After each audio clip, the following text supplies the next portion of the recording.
In this video, you will learn how to calculate percentage increase in Microsoft Excel. Currently, you can see here I have 3 column data. First column shows the starting price, second column shows the percent increase, and third column shows the end price. For example, in this case, the starting price was 180 and there was a 50% increase in this value.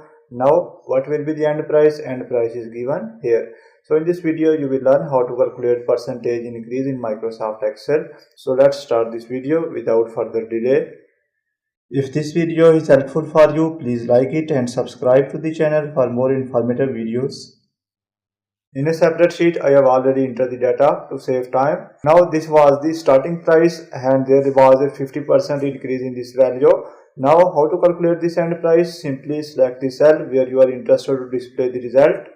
I will select this one, click here. After selecting desired cell, put equal sign. Now select the starting price, click this cell. After that, plus sign, parenthesis.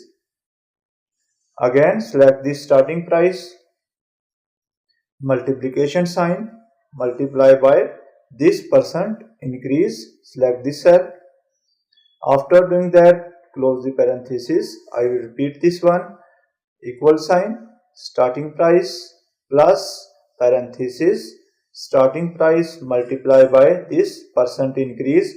After doing that, simply hit enter key. Now you can see here we have successfully calculated the end price. After doing that, you don't need to apply this formula for individual rows. Simply select the cell. After selecting the cell where you have already applied the formula, place your cursor at the corner. When plus sign appears, drag it down to apply this formula on entire column. Now you can see here we have successfully calculated the percentage increase for remaining rows. That's the end of this video. Thanks for watching this video. Goodbye.